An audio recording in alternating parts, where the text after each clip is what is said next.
একসময় ছিলেন ইসরোর বিজ্ঞানী। সেই চাকরি ছেড়ে দিয়ে শুরু করেন কৃষিকাজ। আজ কৃষিকাজ করেই মাসে উপার্জন করেন ১০ থেকে ২০ লক্ষ টাকা। আজ এমনই একজন অদ্ভুত মানুষের জীবন কাহিনী সম্পর্কে জানবো।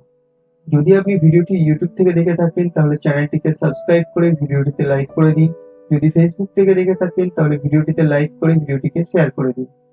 ISRO, Indian Space Research Organisation, ভারতের মহাকাশ গবেষক সংস্থা। এখানেই প্রজেক্ট সায়েন্টিস্ট হিসাবে কর্মরত ছিলেন দিবাকর চানাপ্পা। কর্ণাটকের এক মধ্যবিত্ত কৃষক পরিবারে জন্মগ্রহণ করেন দিবাকর। বাবা চাষবাস করলেও তিনি সবসময় চাইতেন দিবাকরকে চাষবাস থেকে দূরে রাখতে। যার কারণে বাড়ি থেকে ১০০ কিলোমিটার দূরে তিনি চাষের জমি কেনেন। সেখানে দিবাকরের যাওয়ার অনুমতি ছিল না। তিনি শহর থেকেই পড়াশোনা করতেন। পড়াশোনা শেষ করার পর ২০০৮ সালে তিনি ইসরো থেকে ডাক পান। নিযুক্ত হন প্রজেক্ট সায়েন্টিস্ট হিসাবে। এরপর ২০০৯ সালে দিবাকরের বাবা স্ট্রোকে আক্রান্ত হয়ে প্যারালাইজড হয়ে যান। তখন দিবাকর বেঙ্গালুরু থেকে বাবার কাছে চলে আসেন।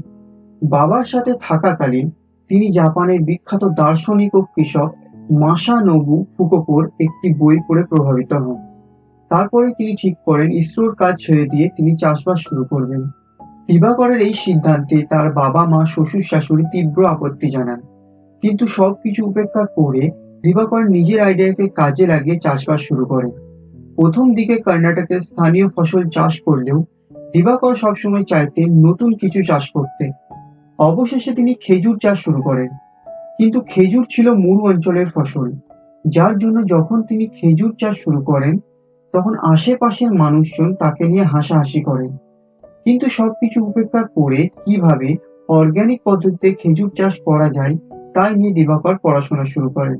অবশেষে খেজুর গাছ নিয়ে নানা ধরনের পরীক্ষা নিরীক্ষা করার পর তিনি অর্গানিক ভাবে খেজুর চাষে সাফল্য লাভ করেন। আজ দিবাকর ভারতের প্রথম সারির খেজুর চাষীদের মধ্যে একজন। আজ প্রতি একর খেজুর চাষ করে তিনি উপার্জন করেন ৫ থেকে ৬ লক্ষ টাকা।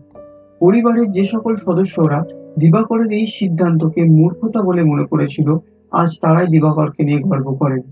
তিনি প্রমাণ করে দিয়েছেন যদি তোমার আইডিয়া সঠিক হয়, সেই আইডিয়াকে কাজে লাগিয়ে যদি তুমি নতুন কিছু শুরু করতে পারো, তাহলে তোমাকে সফল হওয়া থেকে কেউ আটকাতে পারবে না।